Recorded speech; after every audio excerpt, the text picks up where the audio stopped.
From our 7 Tasmania studios, your nightly news with Peter Murphy begins now. 40 new GPs will boost health services in regional Tasmania if a state government plan to lure them with 6-figure incentives pays off. But while the Health Minister celebrates the election commitment, unions are lashing out over cuts elsewhere in the system. Amidst a government promise of no cuts to frontline health services, a committee tasked with deciding whether or not to fill hundreds of vacancies is a little on the nose for those on the front line. Vacancy control is a disaster. They do not have one person who understands the health system on this committee. There is no doctor, there is no nurse, there is no allied health professional.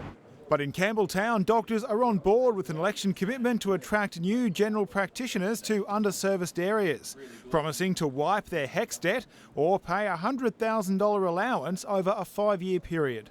This will deliver another 40 GPs into our rural and regional areas, and we've expanded that scope to outer metropolitan areas as well.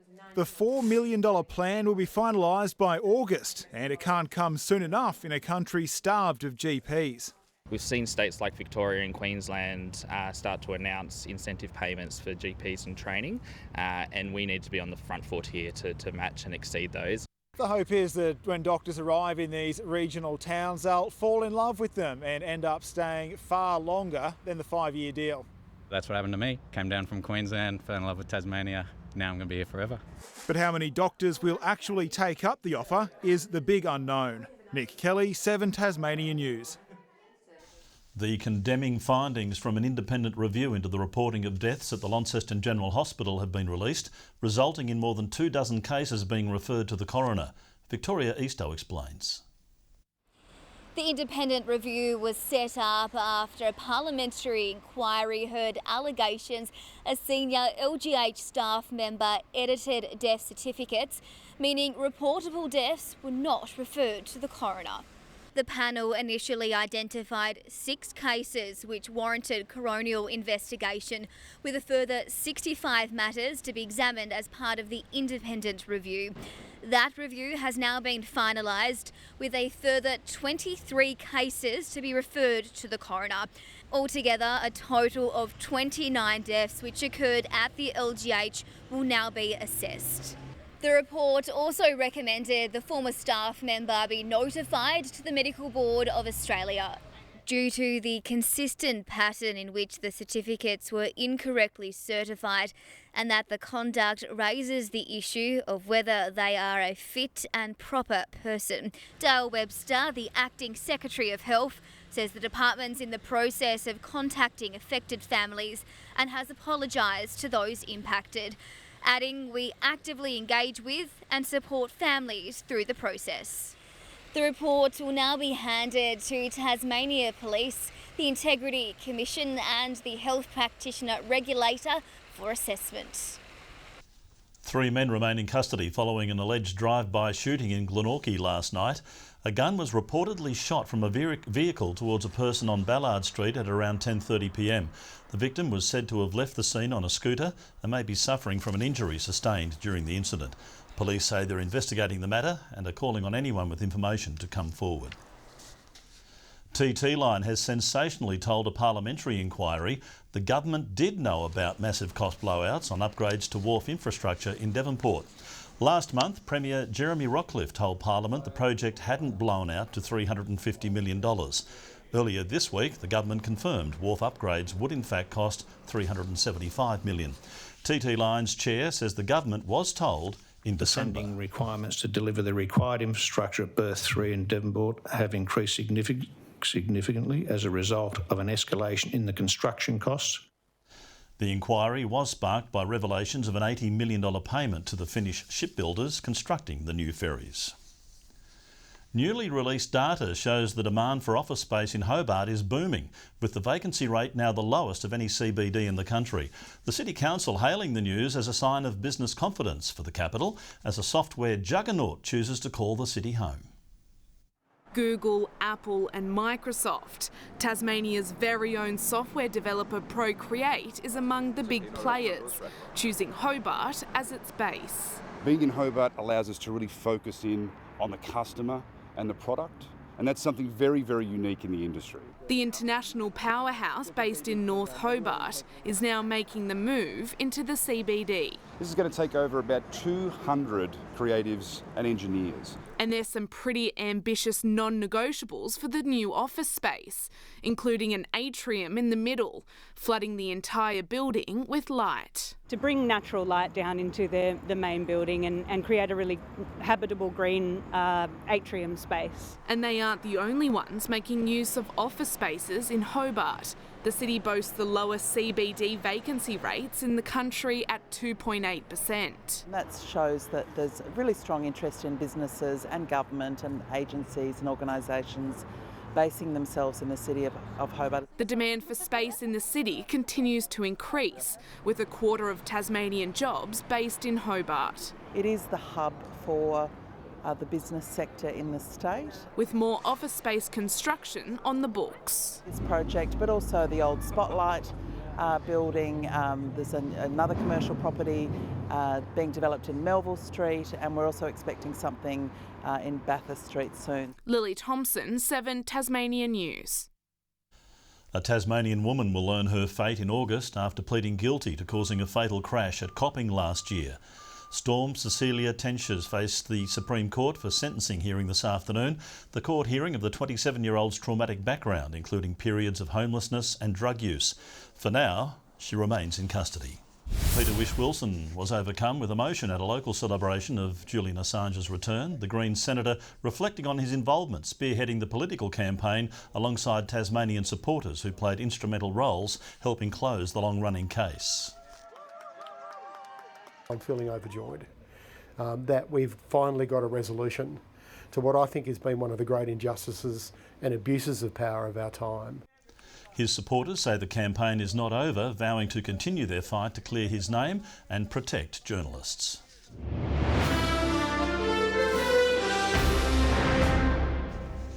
There's widespread outrage tonight as several Tasmanian disability services face closure or scaled back services from Monday after missing out on federal government funding. Autism Tasmania is one of the organisations forced to wind up. This is a travesty. People have the right to receive the services that they need, and people with disability in Tasmania deserve that. This was a grant round. It is the usual process of this grant round to be renewed, and the decisions were made by an independent delegate of the Department of Social Services. The Tasmanian government is negotiating with the feds but won't cover the funding gap. There's been a further breakdown in negotiations as striking maintenance workers from Saputo Dairy's Burnie plant set up camp beside the Bass Highway at Wivenhoe. The Australian Manufacturing Workers Union launching a nationwide boycott of the company's cheese products, claiming the dairy giant reneged on an agreement to address the wage gap between Tasmanian and mainland employees. A one-of-a-kind model of Tasmania's infamous Port Arthur penal colony has been given a new lease on life, restored and put back in the spotlight at the historic site after more than a decade in storage collecting dust. A small, intricate and handcrafted rendering of part of our rich history. To understand what Port Arthur was like in 1870 is such a great grounding and sense of place for them to have. This miniature 3D model is built to scale and aims to be an accurate depiction of the site, including more than 50 buildings, several waterways, ships and landscapes from the convict period. The detail that's in there is incredible. The realism is really what we're aiming for. A labour of love, every inch of the model has been carefully crafted. Over 50 metres of model fencing, over 500,000 shingles that go on every one of the buildings that you see. 4 to 8 people were involved in the project, with the restoration process taking around 1,200 hours. Keen-eyed visitors are being urged to be on the lookout for any hidden Tassie tigers scattered across the model. It's hoped the unveiling of the restored model will continue to draw in both locals and tourists to the historic site. And the Port Arthur site in particular is really special because we've protected it and loved it and cherished it and looked after it for so many years. Pieces like this hope to ensure our history has a lasting impression on generations to come. Rebecca Gaidaneros, 7 Tasmania News. Tasmania police believe a house fire in Glenorchy in Hobart's northern suburbs has been deliberately lit. Fire crews arrived at Tolosa Street just before 5 to find the house fully alight. The house is expected to be demolished as a result of the damage. It's believed no one has lived at the property since 2001 and no injuries have been reported. The voices of choir singers, major international performers and everyday Tasmanians will be heard statewide for the next week and a half. The annual Festival of Voices encouraging thousands to venture out during one of the coldest weeks of winter. Warming up their vocal cords ahead of a 10-day sing-along. I am my mother's savage daughter, I will not cut my hair. This year's Festival of Voices set to start spreading musical cheer far and wide from tonight. Not only do we have pop-ups in the greater Hobart region, we've got them all over the state. We've got them up in Devonport and Lonnie, up the coast. We've even got a pop-up on Flinders Island. With 200 shows, workshops and pop-up performances set to grace stages across the state. It's Tasmania's biggest festival this year. About 30,000 attendees this year, and we're hoping over 2,000 people from the mainland. And one of a handful of events helping cement Tassie's reputation as a winter travel location. Festivals, we've got Dark Mofo, Festival of Voices, soon after that is Beaker Street, and then the Antarctic Festival. So we have festivals right throughout the winter. Festival of Voices has more than reached the government's expectations in terms of what they do for the winter market. They've been a phenomenal addition to the program and we see that continuing for a long time into the future. We will not lower our voice. Ha! The festival's full program is available online. Ruby Cairns, 7 Tasmania News. The impact that Tasmania's controversial salmon industry has on nearby communities is being put to the test. Researchers commissioned by Salmon Tasmania to investigate how the industry affects the quality of life, food security and equity of locals. In the 3 communities we've done a deeper dive into, particularly in the Huon Valley and Strawn, we're seeing quite positive outcomes across a range of social and health and education measures. Nearly 200 stakeholders attended today's Aquatas event to hear the latest update, with more research still to come. Eagle-eyed footy fans are in for the chance to meet some of their AFL heroes right in the heart of Launceston. A crop of Tasmanian talent is joining a special scavenger hunt, but it might not be all that it seems. The ultimate game of hide and seek with a little bit of star power. We're lucky enough to have no less than 4 Lonnie players who are playing for AFL teams. Launceston draftees Ari Showmaker, Riley Sanders, Colby McKercher and James Leake making a homecoming of sorts. Footy fans will have the chance to snap a selfie with the local heroes, but they'll be in the form of cardboard cutouts. They're all in there. So why not go into the shops in town and see if you can find our Lonnie players and Hawker. The life-size replicas scattered in CBD sports stores, joining a scavenger hunt to mark the Hawks' last landing of the season in August. It keeps the locals interested and it makes them feel wanted and needed to come in. This is a chance to come in, support your local shops, keep winter busy in the city and get behind footy and sport at the same time. The surge is looking to drum up footy fever, celebrating the game's impact on the local economy. Game weeks are great fun.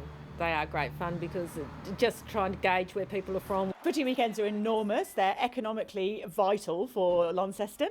Those clever enough to hunt down all the players will go in the draw for an array of fun-filled footy prizes. Victoria Risto, 7 Tasmania News.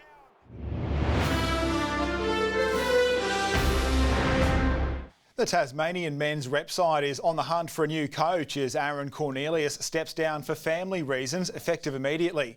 In the meantime, Kingborough coach Trent Balmer and North Launceston's Adrian Smith will step up for next month's Sydney-Canberra clash.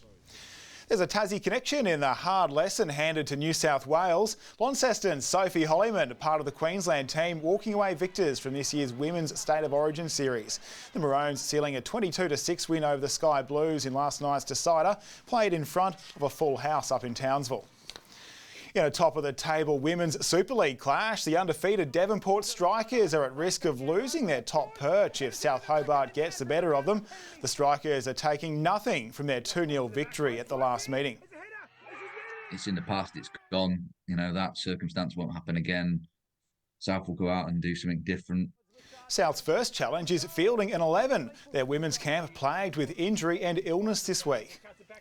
The Tigers have finalised their squad ahead of a fourth consecutive WNCL title tilt. A majority of the core group will remain the same, with many senior players under fixed contracts. Captain Elise Villani remains at the helm, consistency being a top priority for the Tassie boss. I think that's what scares other teams, actually, of how close and connected this group are and the environment that we've got. It breeds standards and it breeds excellence. Cricket Tasmania will work with spinner Jared Freeman to return when he's ready after stepping away from the game today to work on his mental health. Nikhil Chowdhury is likely to play for the Canes again this season after facing court during the off-season. While Tasmanian Matthew Goggin is the second highest Aussie, tied fifth at 4 under par after the first round of the US Senior Open at Newport Country Club. Compatriot Richard Green shares the lead with Japan's Haruki Fujita at 7 under.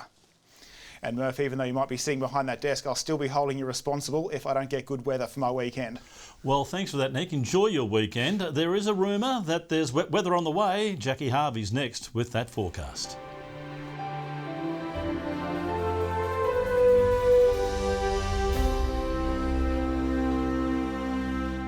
Good evening. 13 across Hobart, Devonport and Burnie today, Launceston reaching 12. 15 was the state's top, about Flinders Island and King Island, Lowhead 14 and 6 in Lyweenie.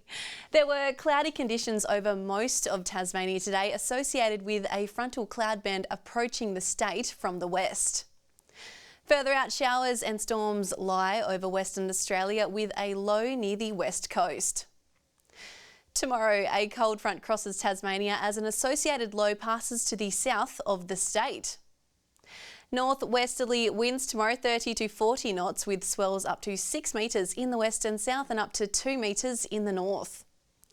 There is a gale wind warning current for the west coast, central north, Bank Strait, Franklin Sound, Flinders Island and the east coast, and a strong wind warning for most areas south of the state.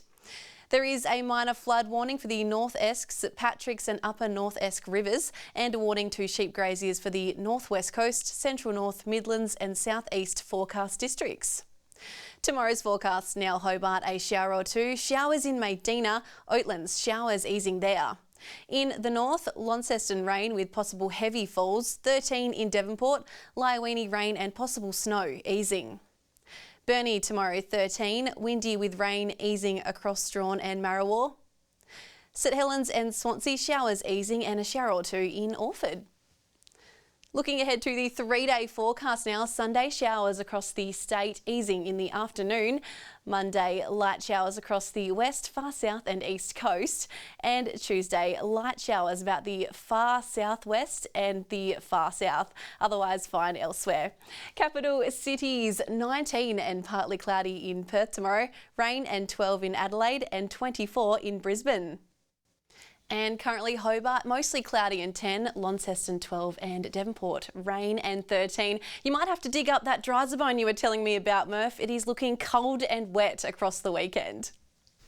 Was that a joke? I don't know. About time we had somebody funny on the weather, isn't it? That's all our news for now. Over the weekend, you'll be with Louise Huber, and you'll enjoy that, I'm sure. Thanks for joining us tonight, though. Good night.